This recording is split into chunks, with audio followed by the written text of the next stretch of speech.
Hello everyone, it's the Historical Gamer once again, and today we're returning to Gettysburg, The Tide Turns, which is a new game out by Matrix and Slitherine Games, specifically Slitherine Games, and made by Shenandoah Studio, the studio that was famous for numerous iOS hits within the strategy game genre before going defunct, being acquired by Slitherine, and eventually releasing this Gettysburg type game. It's a turn-based strategy game that puts you in the shoes of either the Confederacy or the Union during the American Civil War. And if you remember from last time around, we were in the middle of the first day of the three-day battle of Gettysburg. We were falling back on our positions here. You can see here we've done some damage to Heath's division up front. The Confederates are starting to come forward. We're about halfway through, a little bit more than halfway through the first day of Gettysburg. We've got the first corps, or what's left of it, mostly along Seminary Ridge or a little bit beyond it. Meanwhile, the 11th Corps is starting to come up and taking positions on Culp's Hill and Seminary Hill, and the Confederates are starting to bring substantial reserves down on us from the north with Early and Rhodes. I believe Rhodes is arriving. Early has not arrived yet. And that's the scenario we're in right now. So, again, the 1st Corps is largely out here on Seminary Ridge, all by its lonesome. We could decide to fall back. We could also try and lash out at Davis's brigade, which is a little bit exposed from the rest of the Confederate line. We could try and, finish off what's left of his brigade. Or we could start falling back to Cemetery Ridge, which is a interestingly difficult position to hold, in my view, given the way that there's kind of a natural built-in salient on these three northern objectives along the front of the hill and the end of the ridge that seem to allow the Confederates to amass substantial forces against you in any attempt to defend the location. We have pulled back Cutler's veteran corps. He was down to 3 out of 7 strength. He's recovered a little bit to 4 out of 7. And we have some additional forces coming south still. Now, I think it probably makes sense, and if we go here and we take a look and see what's the status here, we can see the turn status and see what's gone on so far. Well, the Heath's division has moved. The Confederates still have Rhodes and Pender to move, as well as their artillery reserve and Confederate combat.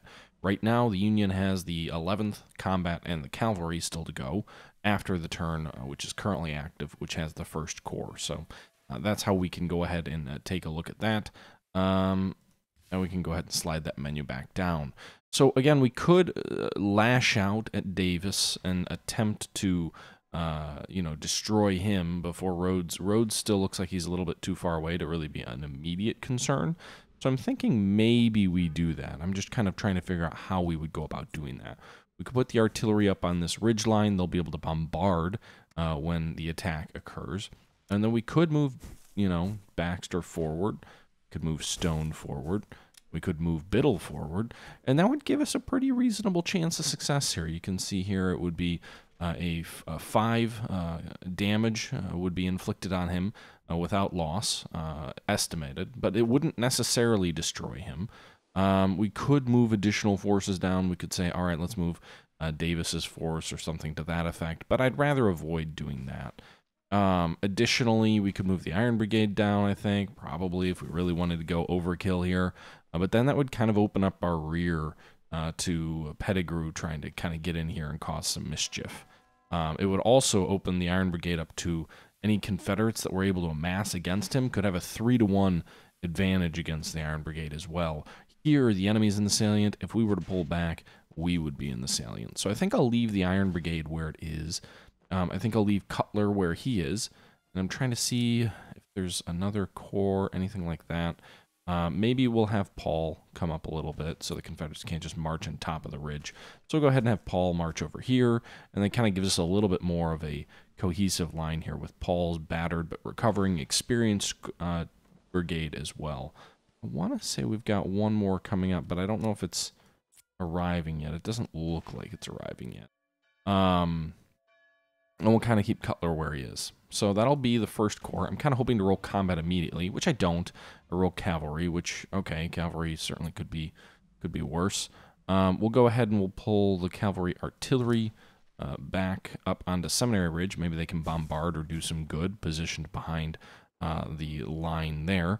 Then we can go ahead and move Devon in to kind of seal the line here. Devon will come over here and he'll link up with the Iron Brigade and kind of force this position to be a little bit stronger. And we'll go ahead and commit there. We'll keep Gamble where he is. You can see here the enemy artillery batteries are beginning to move in to position. Again, this is not the strongest of position. We're a little bit too far forward, a little bit too exposed. But we'll see what happens here. In USA combat, that's what I was hoping for, is to have USA combat occur first. We've got an attack or bombardment bonus, which we can go ahead and see about bombarding these guys. We'll go ahead and bombard with the light artillery. We'll go ahead and bombard with the heavy artillery, and hopefully we'll just take him out with artillery before we even get going. So go ahead and bombard. You can see here he lost 3 strength just from that. We're not going to retreat with anyone. We're going to go ahead and all 3 attack. See what kind of damage gets inflicted here. So, despite the forecast of no losses, Biddle did lose 1 damage. But the enemy unit was destroyed. So that's successful. I'm not going to bother advancing anyone. If it could, I would retreat someone. Well, actually, we'll advance Stone. No, actually, I like where Stone is. Undo that. Alright, so we'll just go ahead and keep things as is, and now the enemy's got to move. Fortunately, the enemy's combat came first, and he shattered what was left of Cutler's Brigade with artillery there on Cemetery Hill. That's great. A 4-strength elite division is wiped out by artillery. I have some issues with that. Artillery seems a little bit overpowered, especially at an enemy unit that is on high ground opposite of you. That seems a little bit flawed. Okay, Rhodes' division is coming up, and then our next turn we'll definitely pull the 1st Corps back to Seminary Ridge. I was just kind of trying to take out that isolated Confederate brigade. Every Confederate unit you can take out does accomplish quite a bit for you and really allow you to have a lot more success than you otherwise would. I was happy with that attack here on Davis. I'm just really frustrated with that artillery attack on Cemetery Hill. That just seems dumb. Really? Come on. Come on, game. Come on. Alright, you can see Rhodes still moving up.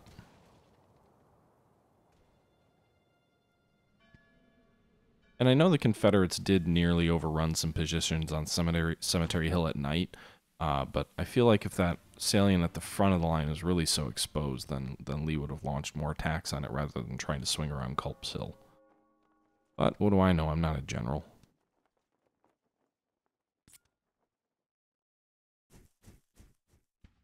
I'm going to kind of see how much damage I can inflict on this enemy artillery. I'm kind of curious.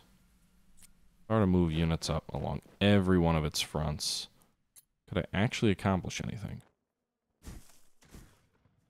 Doesn't look like much of anything would be accomplished. I mean, we would inflict some damage on it, but we'd also get one of our divisions nearly wiped out. As powerful as that artillery is worth, it's tempting. But unless it was like totally unsupported, I don't think I can really justify it. Ames, who is the one experienced division in this corps, is going to replace where Cutler's forces were. Von Gleese will kind of go in behind him on the ridge. And then we'll have Oster will go on the ridge as well. We'll kind of start pulling some of our forces back to this ridge.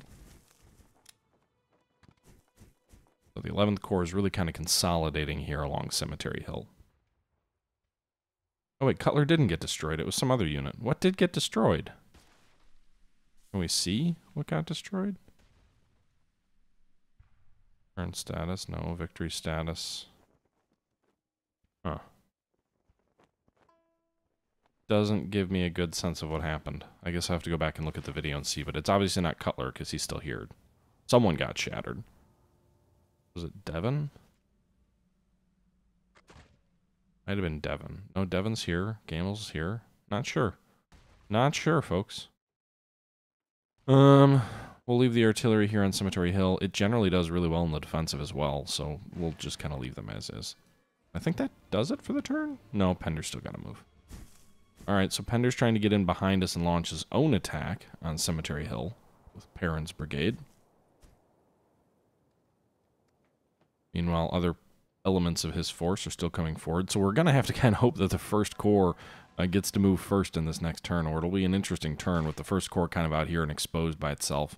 Most of the 12th and a couple of pieces of the 1st back here on Cemetery Ridge. Could be interesting. You know, you could catch the Confederates in a couple of difficult spots. I'm not quite sure how that would play out. Okay, so Cutler healed again. Okay, so CSA combat occurs right away. Devon retreats without shooting. And nothing, their artillery accomplishes nothing, which is good. Oh, Jesus, they just shattered one of our brigades here. And they just took one of the objectives on Cemetery Hill. Eeg. They just broke that that unit right in the front. He lost some casualties, but the brigade there in defense was in no shape to oppose him, apparently. Wasn't Ames, was it? Was it Ames? Really? It was the one experienced division I have, or one experienced brigade I have? Ugh. And with their supporting forces behind, we don't have a good way to close the gap. I mean, here he is an assailant, so, you know, 2-1-1 may push him back. We'll get to attack before he does anything. I think we'll go with Smith there. Smith was already in reserve. If we just take a look here and we see, all right, who can jump out without influencing the line, it was Smith. So we'll go ahead and bring Smith forward. That'll be an advantageous attack for us. We'll lose some damage, but nothing critical. And I think that's all we want to move for the 12th.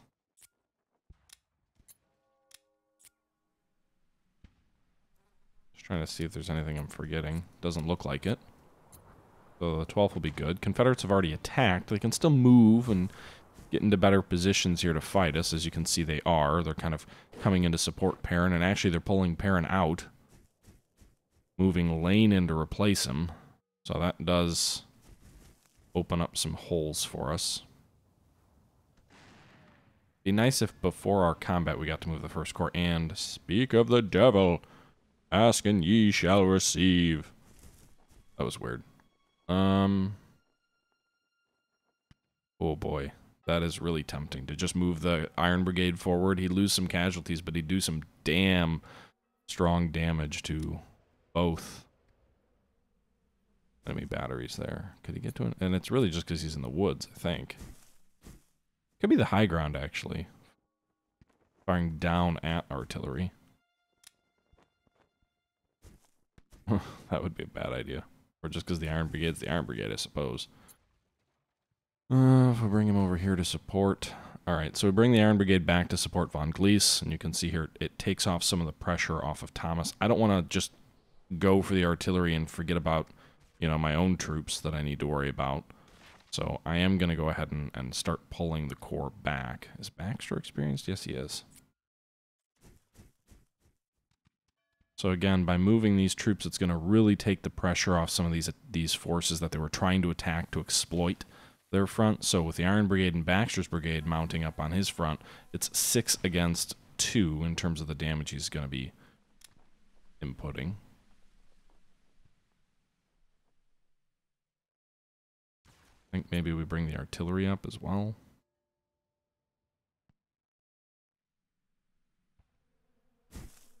Close range, level ground, stone. Be on high ground firing down, he'd lose. Middle, high ground firing down, he'd lose.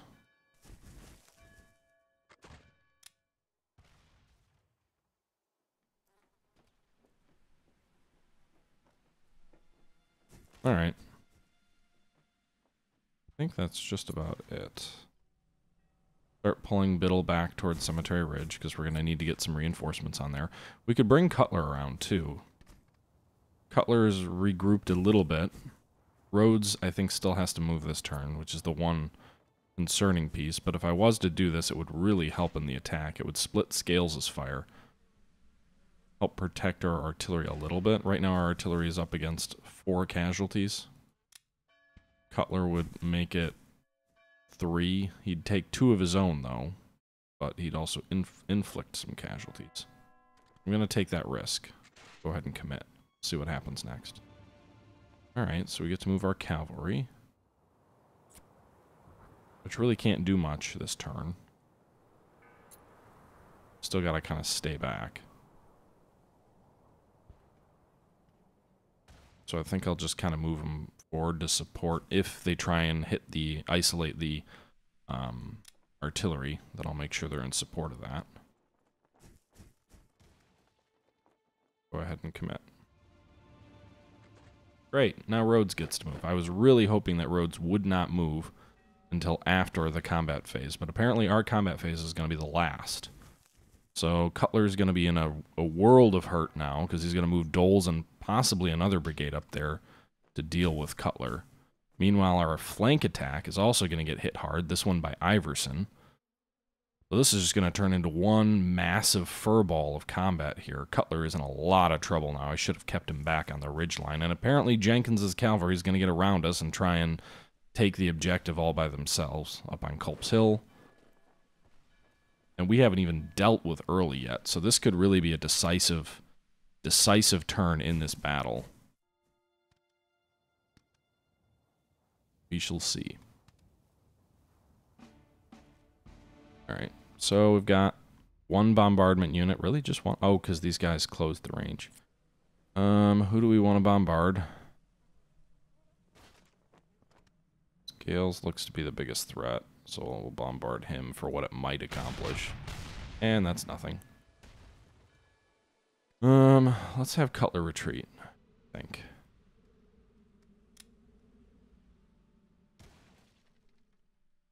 And I think that's all we're going to retreat. Our artillery may be in trouble, but...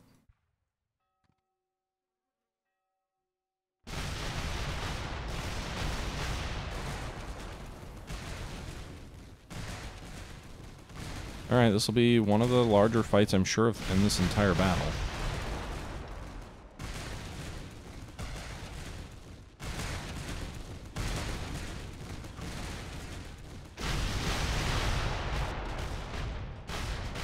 Artillery's definitely doing some work. We're taking some damage ourselves.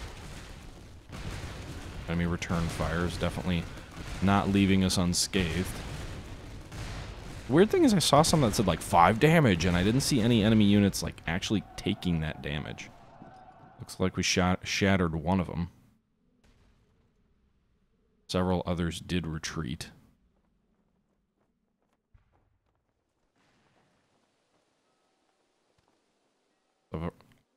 Several of ours retreated as well. They retreated and then shattered. Well, fuck you guys.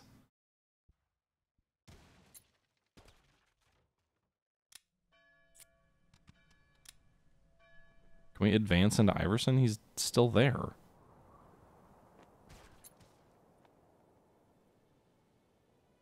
Alright. And Heath's division still has to move. Alright. So Iverson was almost destroyed. We did destroy one enemy brigade. Scales and Iverson were both almost beaten. But now more rebel reinforcements are coming in. We lost a brigade of our own as well. And here comes Early. Just fresh on the map. Coming in on cue. Toward the end of the first day. Again, holding the defensive line in this game doesn't seem to be, at least on July 1st, Cemetery Hill doesn't seem to be a very defensible position for whatever reason that may be. It just seems like the enemy bring enough men against you, they're going to overwhelm you. And that's, I suppose, an adage for most warfare, but it just seems too easy for them to overrun you. I don't remember it being that exposed of a position. And what unit was that? Their artillery just destroyed another brigade. Like, really, the artillery shouldn't be this damn effective. But hey, at least we just shattered an enemy brigade.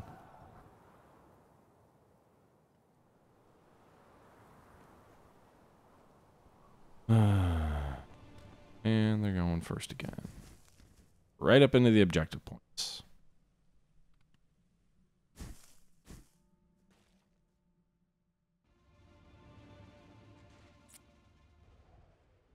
Their cavalry can't do jack shit.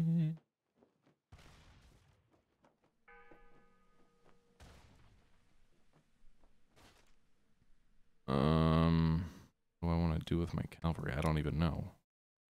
I kind of want to start bringing them this way, but they can't really engage, which is the challenge.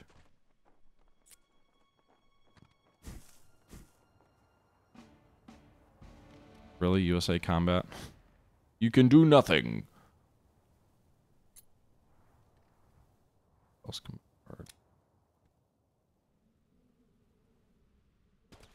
Alright, maybe we can destroy one of the brigades with artillery. And doesn't appear so. Alright, that's cool. And now Early's going to move right up on the ridgeline. Well, he's probably still too far away. I'm assuming. Close, but probably still too far away. Well, maybe not. He can come in and support. Smith's brigade can come in and probably die if they don't get support on their flank. That looks like a precarious position. Although we already used our combat turn for this turn. And maybe not anymore.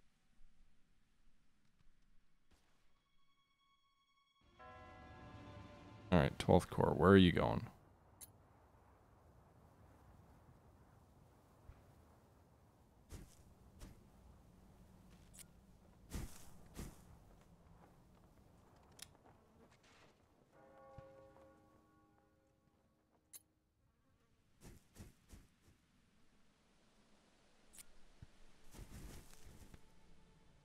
God damn it, Pettigrew, you're just so goddamn OP'd.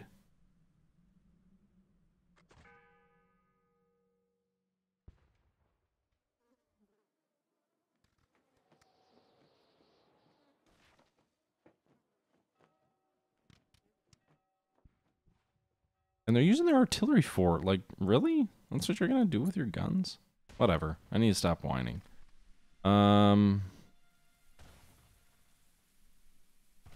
Like a bad move for Slitherine. Rest? No, the rest don't look okay. Right, let's undo all of this and just retry a bit.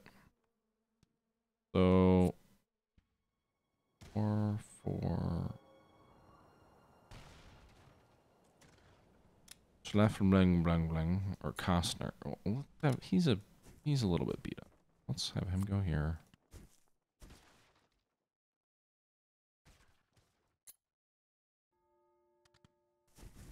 Not 4 to 1.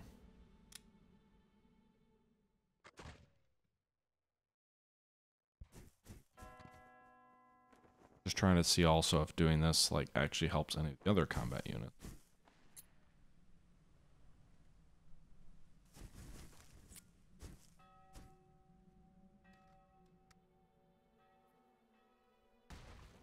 We're gonna take a gamble. We're gonna do it.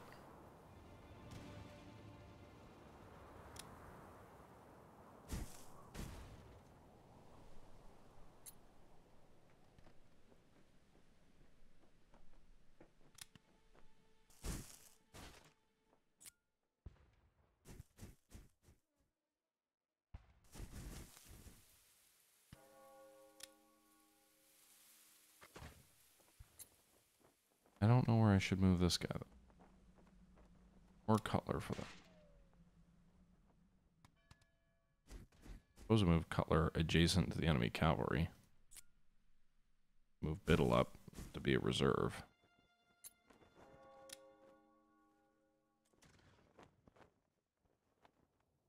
Alright, so we got an extra reinforcement brigade of trained infantry coming up. And we'll commit. Heath is committing to coming up. Moving artillery, moving infantry away. Kind of on the flank with Pettigrew.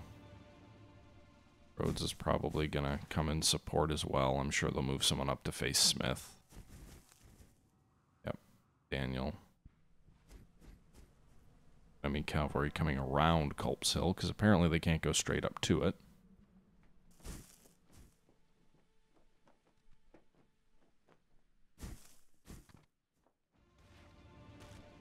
And Pender. Don't forget about Pender. These Confederates are just swarming.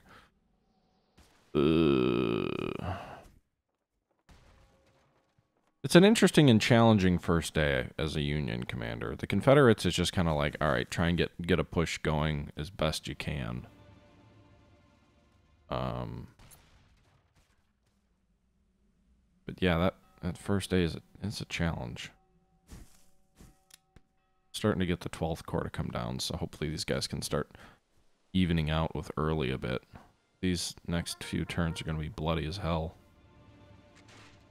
Especially with early coming in. Although, again, it's going to make adjustments where they see fit to probably even out the odds to something a little bit more favorable in their eyes. And again, a lot in this game really depends on how these die rolls end up. Very much a board game. I just have issues with how effective artillery is against, like, literally not suppressing, but wiping out infantry. It just rubs me the wrong way. Alright, there's going to be a shattered corps. Not shattered corps, but a shattered brigade. Our approaching fire doesn't seem to be doing much. The Iron Brigade gave a good account of itself there, but...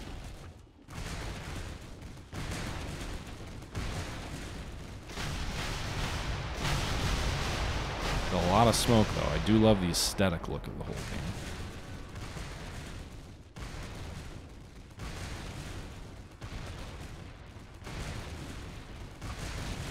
Maybe another corps shattered. Alright, so we shattered that Confederate brigade on the flank, and this Confederate brigade. Nice. Or was that one of ours? Lost track. I think it was one of ours.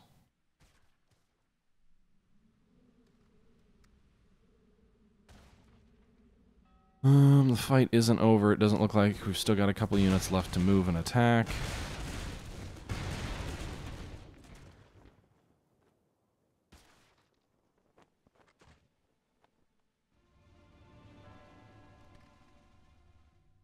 Okay, so that didn't quite end up being as disastrous as I thought it would be. 12th Corps still beat up. But... wow, they're really beat up. I was trying to see what's left. They've got 3 units left. Left, bling, bling, bling, bling, bling. And then Brzezinski and Osborne. Ugh. That's a beat up corps. You're just going to hold your ground. Oh, great. USA combat. That wasn't what I was hoping for. Who can you guys bombard? Try and destroy Lane, please. And you do nothing. Good to know. I think we're going to let them all fight it out. I don't think we're going to retreat with anyone. We'll go ahead and see what combat does. Alright, the Iron Brigade just broke that Confederate division of infantry. Although, lost pretty heavily to do so.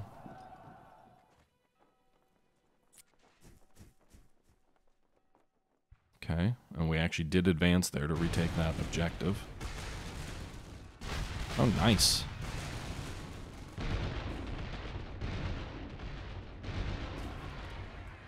So, shattered the enemy infantry as well. We advance with our artillery? Damn straight we can advance with our artillery. We could go with infantry too. I think our artillery is better in combat than our infantry. Ooh, Stone. Stone drove Lane back, but lost a little bit worse than he got. Not gonna advance there, because Stone's almost dead. And now Anderson's division's coming up, but he'll be a little bit too far away to partake today. I think. So this is really just turning into a bloodbath. But it's an interesting... Again, I haven't gotten really out of the first day yet in this game, but I will say it's a challenge. It's interesting. It makes you kind of think, makes you weigh the odds and weigh the decision on committing forces when maybe you wouldn't necessarily. You know, it's very much a decision-making game, and it's a lot of fun so far, anyway. All right, so the 12th is coming up. Guys, here, please don't die on that flank. Maybe don't do that. Maybe we don't do that. What if we do this? I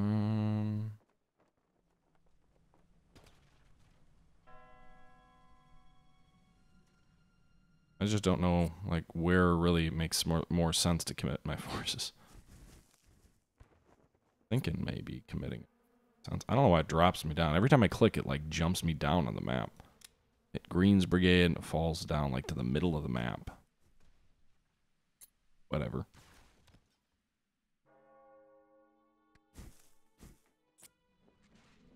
Coben's Brigade brings me down again. Alright, so I think that's the 12th Corps moving into position. First Corps, just some of these.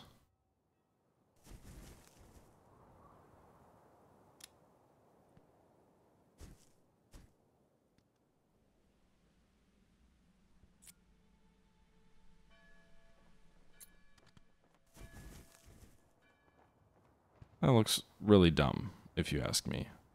Iron Brigade could get destroyed there. Biddle get hurt. Stone gets destroyed. Two brigades destroyed for weakening Rhodes, who's a veteran unit. Seems unlikely he's going to fold. So maybe what we do instead is we just say, Iron Brigade, you fought well today. Let's pull you out of it. Stone, yeah, we'll kind of try and get you out of the limelight. Biddle, we'll just kind of have you form up here. We'll almost concede the north end of the woods there, or of the town there, to the enemy. Move our artillery up. Keep moving standard up so he'll be in range next turn. And there's one more unit that hasn't moved. Is it Cutler? Cutler, I think do we pull him back? Doles doesn't get any better firepower, so we'll do that. Kind of conceding some of these forward objective points for the moment until the 12th Corps comes up, as well as the 1 Brigade of Standards. And actually, thankfully, pulled Pettigrew off there, off the front line. Well, if they want to move Lane into a suicide squad position, I'm more than welcome for them to do that. Where are we at right now with this turn? Oh, Rhodes is coming still. Can't forget about him. Alright, so there's no combat this turn. I always lose track of that. That's a nice little tool there. You can see who still has to fight and who hasn't. So that cavalry will leave there because they've got a good position to defend from. Move other horsemen up here to extend the flank. And where's our horseman artillery? Bring these guys up. Alright. Artillery reserve for the Confederates, so they'll pull and move and shift. And now we are on to the last turn of day 1 of July 1st. The first turn is combat, and Gamble just retreated like a coward. Okay.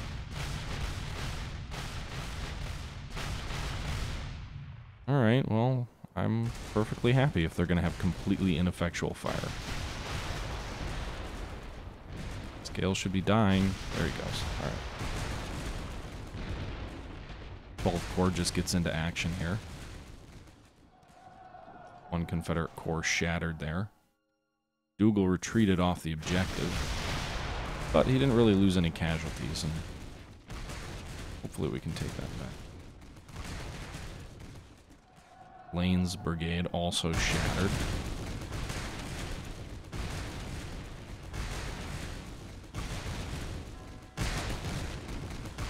Nothing. Blanc Blanc is losing a bit more than I would like. Biddle retreated forward, oddly. Daniel advanced. So they're kind of pushing us out of the Cemetery Hill area, but they're also losing not incredibly, but they're losing heavy casualties in doing so. Now we can actually go ahead and move these guys here. Get these guys that they can fire on these. I don't know if they can fire from back here. It's on the ridge top, so I guess that's our best hope.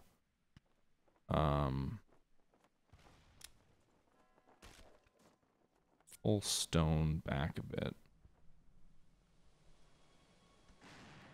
Just too weak. We'll give the Iron Brigade a bracket.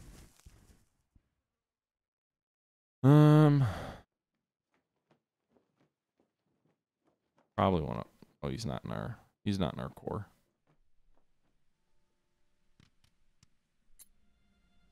I'd like to put Biddle where Kalf is, but Kalf can't be moved because he's a cavalry unit.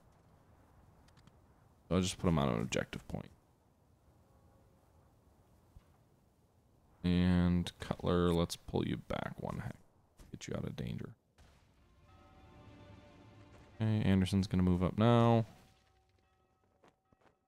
Presumably he's still too far away to fight. Which it looks like he is most definitely. Thank God. Do we already have... Oh yeah. Alright, so the Confederate attack already happened. That's nice.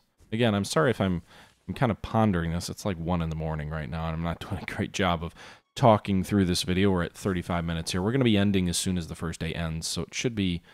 I don't know if it's at the end of this turn or the end of next turn, but it's the first day is almost over. So this will probably be our last turn in this video. And again, I'm kind of giving ground with the hope that I can just slowly wear the Confederates down and destroy them. And, you know, then at that point in time, we can worry about retaking actual points of ground.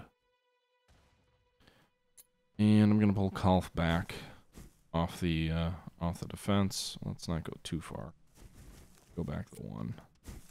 I'm going to hope that we've got another unit we can move before combat. And it appears I hoped in vain. But we do have 2 batteries that can bombard the enemy before the attack. Actually, 3 batteries can bombard the enemy. So maybe Daniel will be hurt kind of bad before we actually attack him. Or not. Just 1 damage done.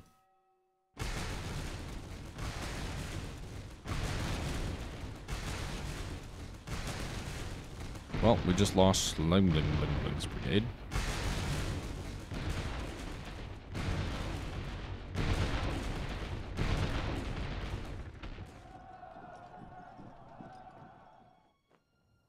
Though Daniel wasn't destroyed, he was very badly damaged.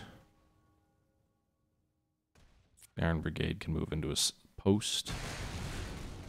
And a little bit of combat up north. Nothing to write home about.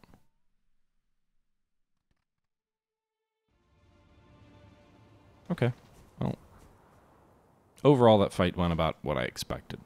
I did lose that brigade, but whatever.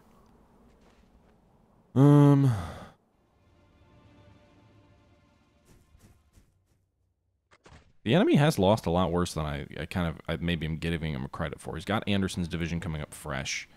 Rhodes and Early are still mostly fresh, but they've lost a little bit of, you know, in the way of casualties. And then you've also got, you know, Heath's division's more or less gone. Pender's division's more or less gone. So the Confederates, they haven't lost quite a corps, but it's close. I mean, the Federals, our troops have certainly lost equally tough losses, but it hasn't exactly been a slaughter. I'd put it that way.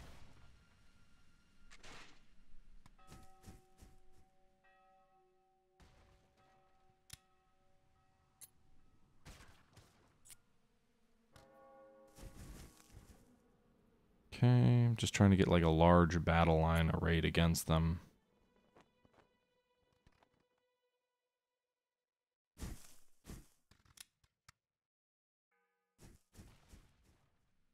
Then we're going to move Dougal back onto the objective against Pettigrew, who is left from Heath's corps, I believe. Ruger likewise. We'll have a nice position there against Pettigrew's larger brigade as well. That's the 12th Corps. We've already moved our attack this turn, so just kind of positioning for future turns. And of course, the enemy moves into position to stop us, which is understandable. And the artillery reserve. Fantastic. And now Johnson's coming out of the scene. That's, I want to say, the 3rd Division in Ewell's Corps, if I'm correct.